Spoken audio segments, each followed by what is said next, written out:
नमस्कार, मैं डॉक्टर राकेश पाठक। राफेल का जिन्न एक बार फिर बोतल से बाहर आ गया है। कुछ सालों बाद ये मुद्दा पेरिस से चलकर फिर एक बार दिल्ली पहुंचा है और सवालों के घेरे में है फ्रांस की सरकार और भारत की सरकार के कुछ लोग। जी हाँ, मुद्दा यह है कि राफेल विमान सौदे में कुछ गड़बड़ हुई है, कोई दलाली ली और दी गई है। इसकी जांच का आदेश फ्रांस की एक सरकारी एजेंसी ने दिया है और उसके बाद भारत में भी बवंडर उठ खड़ा हुआ है। मुद्दा यह है कि 2016 में जो लड़ाकू विमान राफेल खरीदने का सौदा फ्रांस सरकार के साथ मोदी सरकार ने किया था, उसमें गड़बड़ी को लेकर फ्रांस की agency French public prosecution service ने एक जज की नियुक्ति कर दी है। वो जज इस सौदे की आपराधिक जांच करेगा, ये पता लगाएगा कि इस सौदे में किसी तरह की कोई दलाली ली और दी तो नहीं गई। इस जांच के दायरे में फ्रांस के भूतपूर्व राष्ट्रपति फ्रांसवा ओलांद, वर्तमान राष्ट्रपति इमानुएल मैक्रों, रक्षा मंत्री और वे सारे लोग शामिल रहेंगे इस जांच के दायरे में, जो इस पूरे सौदे में कहीं ना कहीं इन्वॉल्व थे। जैसे ही इस बारे में खबर फ्रांस की एक जो खोजी पत्रकारिता करने वाली वेबसाइट है मीडिया पोर्ट, उसने जब इसे जारी किया, खबर दिल्ली पहुंचते ही फिर से एक बार हंगामा हो गया। कांग्रेस फिर हमलावर हुई। कांग्रेस के भूतपूर्व राष्ट्रीय अध्यक्ष राहुल गांधी ने फिर ट्वीट कर दिया कि चोर की दाढ़ी में तिनका। कांग्रेस के नेताओं ने प्रेस कॉन्फ्रेंस की, प्रवक्ताओं ने बयान जारी कर दिए। मुद्दा लगातार फिर से एक बार चर्चा में आ गया है, सतह पर आ गया है। सिलसिलेवार हम समझ लेते हैं। दरअसल भारतीय वायुसेना के लिए ये जंगी जहाज, ये लड़ाकू विमान खरीदने का सौदा, इसकी बातचीत डॉक्टर मनमोहन सिंह की यूपीए सरकार के समय से चली आ रही थी। इस बातचीत में भारत सरकार के साथ शामिल थी HAL, यानी हमारी सरकारी कंपनी हिंदुस्तान एरोनॉटिकल्स लिमिटेड। ये बातचीत अंजाम तक पहुंच पाती, ये सौदा अंजाम तक पहुंचता, तब तक यूपीए की सरकार चली गई और 2014 में नरेंद्र मोदी प्रधानमंत्री बने। तो जो सौदा यूपीए की सरकार के समय 126 विमानों के लिए 524 या 590 करोड़ रुपए प्रति विमान की दर से हो रहा था, उस सौदे को नरेंद्र मोदी की सरकार ने 2016 में 1690 करोड़ रुपए प्रति विमान की दर से 59,000 करोड़ के सौदे में बदल दिया। और इसकी घोषणा खुद प्रधानमंत्री ने पेरिस में की। प्रधानमंत्री नरेंद्र मोदी वहां आधिकारिक यात्रा पर थे। नरेंद्र मोदी के इस ऐलान के साथ ही दो सवाल उठे, क्योंकि सौदे के ऐलान के साथ सामने आया कि जो HAL कंपनी, भारत सरकार की अपनी कंपनी, 15 दिन पहले तक बातचीत में शामिल थी दसॉल्ट कंपनी के साथ जो राफेल विमान बनाती है, उस HAL को बाहर करके नरेंद्र मोदी सरकार ने अपने अत्यंत प्रिय मित्र अनिल अंबानी की कंपनी रिलायंस डिफेंस को इस सौदे में शामिल कर लिया ऑफसेट पार्टनर के रूप में। मजेदार बात यह है कि रिलायंस डिफेंस को सौदे के दिन तक और आज के दिन तक इस तरह के विमान बनाने का कोई तजुर्बा नहीं है, कोई उसे अनुभव नहीं है।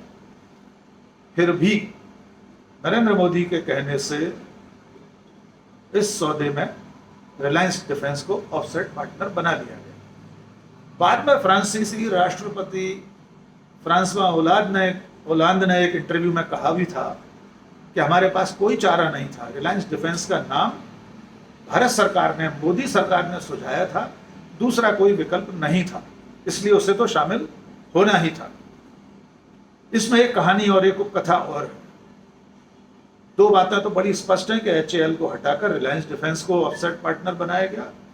दूसरा, जो सौदा 550, 524, 526 या 590 करोड़ रुपए की दर से यूपीए सरकार तय कर रही थी, उस सौदे को मोदी सरकार ने बजाय दसॉल्ट कंपनी के सीधे फ्रांसीसी सरकार के साथ सौदा किया, वो भी 1690 करोड़ रुपए की दर पर। इस मामले में एक पेच और है, एक उपकथा और है। कि अंबानी की कंपनी फ्रांस में पहले से काम कर रही थी, उसका नाम था रिलायंस अटलांटिक फ्लैग फ्रांस। इस कंपनी के ऊपर इस सौदे से पहले कई सालों से फ्रांस में टैक्स का बहुत बड़ा रोकड़ा बकाया था। यानी इस कंपनी पर, रिलायंस अटलांटिक फ्लैग फ्रांस पर, जो कि अंबानी की कंपनी है, पहले 60 मिलियन यूरो का टैक्स बकाया था। बाद में एक बार और जांच हुई और इस बीच में अंबानी वहां गुजारिश करते रहे कि हमारा टैक्स माफ कर दिया जाए, लेकिन वहां की सरकार ने 91 मिलियन यूरो का और टैक्स निकाल दिया। मजेदार बात यह है कि इस सौदे के बाद अंबानी की इस कंपनी पर लगाया गया ये करोड़ों यूरो का, करोड़ों रुपए का ये टैक्स फ्रांस की सरकार ने माफ कर दिया। सरकार इतनी मेहरबान हो गई कि जो पहले 60 मिलियन यूरो फिर 91 मिलियन यूरो टैक्स वसूलना चाहती थी अंबानी से, अंबानी की उस कंपनी से, उसे 1000-1200 करोड़ के उस टैक्स को पूरी दरिया दिली के साथ माफ कर दिया। नए सौदे में एक झोल और हुआ। नरेंद्र मोदी सरकार ने जब फ्रांस की सरकार के साथ सौदा किया 36 विमानों का, वो भी तिगुनी दर से, तब उन्होंने टेक्नोलॉजी ट्रांसफर का जो क्लॉज था, जो शर्त थी कि विमान बनाने की जो टेक्नोलॉजी है उसे डसॉल्ट कंपनी भारत को देगी, उस शर्त को भी मोदी सरकार ने हटा दिया। अब कंपनी बाध्य नहीं है कि वो भारत को ये तकनीक देगी। इस पर भी सवाल उठे। भारत में जब ये मामला बढ़ता चला गया, सुप्रीम कोर्ट तक पहुंचा, और सुप्रीम कोर्ट की उस पड़ताल के दौरान, उस जरह के दौरान कई सारे ऐसे दस्तावेज सामने आए। द हिंदू अखबार ने अपनी खोजी खबरों के जरिए नोटशीट तक निकालकर रक्षा मंत्रालय की ये दावा किया कि रक्षा मंत्रालय इस सौदे में प्रधानमंत्री कार्यालय के हस्तक्षेप और आगे बढ़कर बातचीत करने से संतुष्ट नहीं था, उससे असहज था। बाकायदा रक्षा सचिव की वो नोटशीट पब्लिक डोमेन में है। इसके बावजूद किसी बंद लिफाफे में सरकार के जवाब को स्वीकार करके सुप्रीम कोर्ट ने मामला खत्म कर दिया और ये कह दिया कि इसमें कोई गड़बड़ नहीं हुई। और अंत में राहुल गांधी और कांग्रेस का वो अभियान भी ठप हो गया।